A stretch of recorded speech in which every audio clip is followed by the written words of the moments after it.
Chapter 6, Defying Death.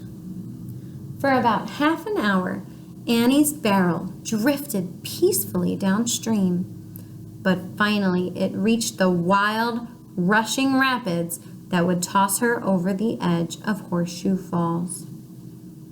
Horseshoe Falls was the biggest, most powerful waterfall at Niagara. Annie later said that the force of the water felt like a thing of life fighting for its prey. By the time the barrel reached the brink of the waterfall, Annie was already banged up and bruised. Then there was a sudden moment of stillness. That meant she was right on the edge, almost going over. She had to hold on for dear life. "Oh, Lord," Annie said. The feeling of falling was terrible. Annie later said it felt like everything in nature was being destroyed. Then, all at once, everything was silent. Annie knew her barrel was underwater, under the raging falls. Would it ever come back up? Would it leak more? Would she have enough air to breathe? For a full minute, she was held underwater. Suddenly, the force of the rapids made the barrel shoot up 10 or more feet into the air. It landed with a crash, with Annie still inside. Then the rapids sent the barrel into the cavern behind the waterfall curtain. Annie was tossed about.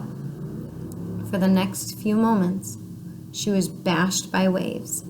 The barrel was tossed into the air and dropped on the rocks. She wasn't sure if she would ever escape the whirlpool. But finally, the barrel drifted downstream. Some men, including Carlisle Graham, were waiting on the nearby rocks. One of the men grabbed the rope attached to the barrel and pulled Annie to shore. She had been inside for almost an hour. Was she alive? When they opened the barrel, she waved at them feebly. "Where am I?" she asked. "You're over the falls," they told her. Cold, dazed, and shaken, Annie did not have the strength to climb out of the barrel. They finally had to get a saw and cut part of the barrel away. But Annie Taylor had survived the falls. Thousands of people on both shores cheered when they saw her dragged out of the barrel alive. The men helped her to her feet, wrapped her in blankets, and took her to the room where she was staying. A doctor came, but Annie was really all right. She had a bad cut on her head, but no broken bones. She just needed a few days' rest. Annie had hoped to make some money from her famous trip, but although the newspapers wrote about her, no one seemed to want to meet her. People were disappointed that the daredevil was a gray-haired little old lady. They were more interested in seeing the barrel than in seeing her. Frank Russell tried to help. He set up public appearances. Annie had to sit in store windows with her barrel, but no one made much money. Finally, Frank stole her barrel from her and ran off. Annie got her barrel back and hired a new manager named William A. Banks, but he stole her barrel and ran off with it too.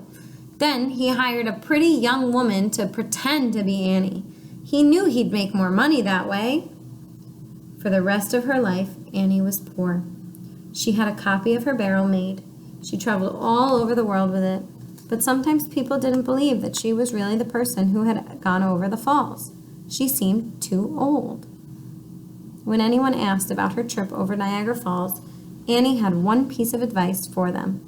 Don't try it. She said she would rather stand in front of a cannon and be blown to pieces than go over the falls again. When she died in 1921, Annie was buried in Oakwood Cemetery near two other famous Niagara Falls characters, the barrel rider Carlisle Graham and Francis Abbott, the hermit of Niagara Falls. Nik Wallenda, modern-day daredevil. These days, it's against the law to try to go over Niagara Falls in a barrel. or anything else. No one is allowed to walk a tightrope across the falls either. But Nik Wallenda was given a special permission to do it in 2012. Nik was part of a famous circus family called the Flying Wallendas. The Flying Wallendas were known for tightrope walking from very high places. On a Friday night in June 2012, Nik began to walk across a 2-inch wide steel cable. He was heading to the Canadian side of the falls. His tightrope was 1,800 feet long, the length of 6 football fields. It was 200 feet above the falls. Millions of people watched it live on TV. Winds were blowing hard. Would he fall? The TV network did not want to show a man falling to his death, so they made him wear a safety wire. But Nik didn't slip. He even pranced for the last few steps. When he got to Canada, he had to show his passport to enter the country.